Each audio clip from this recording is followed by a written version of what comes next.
Hello guys, welcome back to this platform. Guys, in this video we are going to talk about DHFL. But before starting this video, I would like to request you, if you are visiting this channel first time, make sure to hit the subscribe button and press the bell icon nearby that to get notifications for each videos.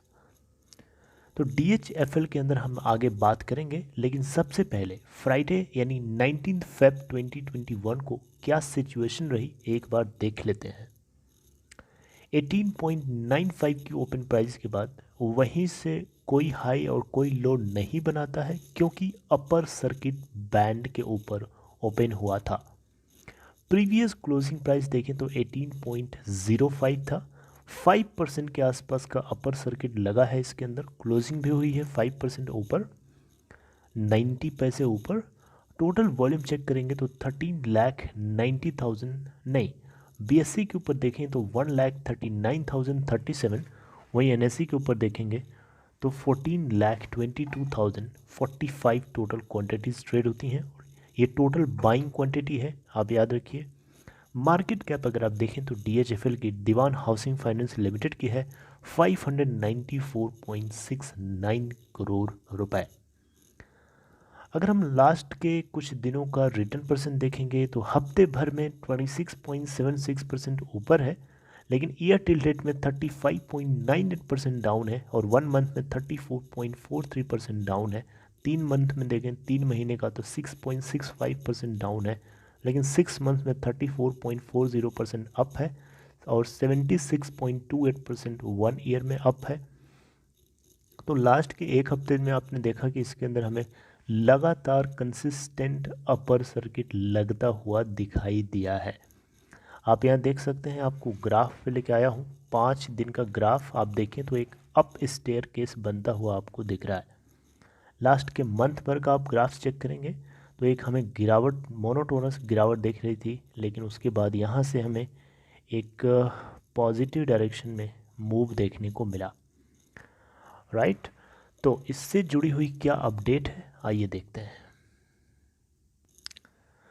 Guys, अगर आप यहाँ देखें तो Piramal group ने है इसको bidding किया था, सक्सेसफुल बिडर के रूप में निकला था पिरामिल ग्रुप, और इसको RBI यानी रिजर्व बैंक ऑफ इंडिया का एक अप्रूवल चाहिए था आगे बढ़ने से पहले, लेकिन यहाँ पे अप्रूवल मिल चुका है।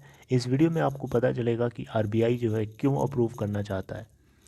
देखिए, रिजर्व बैंक ऑफ इंडिया, आपको पता है जितनी भी नॉन बैंकिंग फाइनेंशियल कंपनीज होती हैं RBI के अंडर में रजिस्टर्ड होती हैं, लाइसेंस देता है उसका, तो उसकी जिम्मेदारी बनती है कि कोई एक NBFC या कोई फाइनेंशियल कंपनी या मॉर्गेज कंपनी को कोई दूसरी कंपनी अगर एक्वायर करना चाहती है तो क्या वो फिट एंड प्रॉपर क्राइटेरिया को फॉलो कर पाती है, क्या फिट एंड फॉलो क्राइटेरिया के टेस्ट को पास कर पाती है। ये RBI के ऊपर एक जिम्मेदारी होती है। तो इस जिम्मेदारी के तहत पिरामिल ग्रुप को सक्सेसफुली यहाँ पे सिग्नलाइज कर दिया गया है, यानी अप्रूवल मिल गया है। नेक्स्ट अप्रूवल अभी NCLT की तरफ से होना है, यानी NCLT अभी इस मामले को अप्रूव करेगा, जांचेगा, परखेगा, उसके बाद अप्रूवल देगा। तो यहाँ पे बेसिकली आपको पता है, आप सभी जितने स्टेक होल्डर्स हैं, आप लोगों को किसी भी जगह पे अभी तक पिरामिल ग्रुप की तरफ से ये बात मेंशन नहीं करी गई कि वो अपने शेयर होल्डर्स को, स्टेक होल्डर्स को कैरी ऑन करेगा, राइट। एक एक एक फाइनल डिस्क्लोजर होता है, उसके अंदर बताना होता है, लेकिन उन्होंने कहीं पे भी इस तरीके की बात अभी तक डिस्क्लोज नहीं करी है, जिसको लेकर के RBI क्वेश्चन भी कर सकता था, लेकिन किया नहीं, राइट। तो आगे अब क्या होना है, नेशनल कंपनी लॉ ट्रिब्यूनल अभी इसको अप्रूव करेगी। सक्सेसफुल बिडर के रूप में अभी नाम लिया जाएगा पिरामिल ग्रुप का NCLT के ऑफिस में, अभी तक वहाँ नहीं लिया गया है, याद रखिए, ओके। तो DHFL के शेयर होल्डर्स के लिए बहुत बड़ी एक खुशी की बात होगी कि वो अपने शेयर होल्डर्स को अगर कंटिन्यू कर लेता है तो, क्योंकि उनको बहुत बड़ी उम्मीद है, बहुत बड़ी होप है कि वो उनके अपने स्टेक होल्डर्स को कंटिन्यू करेगा। सेंट्रल बैंक यानी रिजर्व बैंक ऑफ इंडिया की तरफ से एक एडमिनिस्ट्रेटर को अपॉइंट किया गया है, जो NCLT के अंदर एप्लीकेशन फाइल करेगा ताकि उससे हियरिंग को लिया जा सके या उसकी हियरिंग से रिज़ल्ट को अप्रूव किया जा सके। और नेक्स्ट 2 से 3 दिन यानी आज कल में ये चीज़ होनी है और इसके बाद जो है एनसीएलटी की तरफ से इसके ऊपर फैसला सुनाया जाएगा। ऑलराइट, तो यहाँ पे आपको बताना चाहूँगा DHFL एक सक्सेसफुल बिडर ग्रुप में निकला था, यानी हाईएस्ट पेड बिडर था। इसके अलावा जितने और भी थे जैसे कि ओक ट्री हो गया, अडानी कैपिटल, ये सब स्मॉल बिडर्स थे। 94% जो बिडिंग वोट्स थे वो पिरामल ग्रुप के फेवर में मिले थे, राइट। और 45% ओक ट्री को मिले थे और 18% ग्रुप वोट्स जो हैं अडानी कैपिटल को मिले थे। ऑलराइट, तो यहाँ पे आपको बताना चाहूँगा ये जो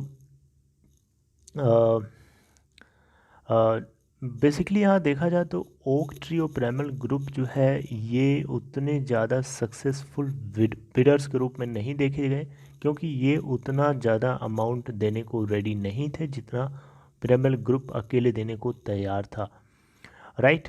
तो देखिए अब यहाँ हम बात करें कि क्या इनके स्टेक होल्डर्स को वाइप आउट किया जाएगा। तो देखिए आप गाइस, आप लोग, सीधी सी बात है कि अगर पिरामल ग्रुप आप स्टेक होल्डर्स को देखता नहीं है, ध्यान नहीं देता है, तो इस केस में एक सबसे बड़ा क्वेश्चन उठेगा पिरामल ग्रुप के ऊपर ही नहीं बल्कि पिरामल ग्रुप की वो कंपनी जो इस DHFL मॉर्गेज कंपनी को एक्वायर कर रही है, उस कंपनी को मार्केट में बिजनेस करना है कि नहीं करना है। आप बताइए, करना है ना। बिजनेस करना है तो आप अपने शेयर होल्डर्स को कैरी ऑन नहीं करोगे तो आपके जो एग्जिस्टिंग बिजनेस है उसमें आपके ऊपर कौन भरोसा करेगा। अरे सीधी सी बात है कि आप अपने कैरेक्टर को एक जगह नेगेटिव दिखाओगे तो दूसरी जगह क्या वो पॉजिटिव अपने आप दिखेगा कि लोग क्या समझेंगे आपको। लोग समझेंगे कि आप एक नेगेटिव कैरेक्टर के इंसान हो। यानी अगर आप पहले जगह नेगेटिविटी दिखाओगे तो दूसरी जगह आपको पॉजिटिविटी अपने आप तो दिखेगी नहीं, दूसरी जगह लोग आपको नेगेटिव ही सोचेंगे, लोग डरेंगे आपसे, लोग आपसे दूर रहेंगे, लोग आपके अंदर स्टेक होल्डिंग नहीं करेंगे, तो आपका बिजनेस डाउन होगा। ये तरीका नहीं होता है बिजनेस का, एथिक्स होती है, तरीका होता है बिजनेस, केयरिंग होती है, लव होता है, एक दूसरे की केयर करना होता है। सिर्फ पैसे के लिए भूखा जो होता है ना वो डूब जाता है तुरंत। जैसे कि अब नाम क्या नाम लेने का कोई फ़ायदा नहीं है। मैं यहाँ पे बस ये बोलना चाहता हूँ कि DHFL को एक्वायर करने वाली कंपनी उसके स्टेक होल्डर्स का ख्याल रखे। ये बहुत बहुत बहुत ज़्यादा ज़रूरी है। इफ़ अगर ऐसा नहीं होता है, NCLT हालांकि इसके ऊपर अभी सुनवाई करेगा, इसके ऊपर अपना फाइनल जजमेंट रिलीज़ करेगा, तब देखना बनेगा कि क्या होता है। अभी तो हम लोग लास्ट के कई दिन से इसके अंदर एक अपर सर्किट देख रहे हैं। शायद इसी होप में बाइंग हो रही हो कि लोगों को भरोसा है कि NCLT से कुछ हो सकता है, इनके फेवर में डिसीजन लिया जा सके। या ये एक ऑपरेटर्स की गेम भी हो सकती है। आपको पता है ऐसे स्टॉक्स में ऑपरेटर्स बहुत ही ज़्यादा एक्टिव होते हैं, right. Okay, so this is all about this news guys. RBI से अप्रूवल मिल गया, NCLT से नेक्स्ट अप्रूवल मिलना बाकी है। आप लोगों को रेडी रहना है, कनेक्टेड रहिए, चैनल से जुड़े रहिए। Everything you will get on this platform. थोड़ा सा लेट हो जाएगा लेकिन आपको चीज़ें बताई ज़रूर जाएंगी। So lastly, I would like to request, if you are interested to open Demat or trading account, if in case you are new to stock market, there is a link for you in description box of this video. Click on that link to open your account in Upstock. Alright, it's a very simple process guys. It's very simple. Go and check there. Take care. Meet you in next video.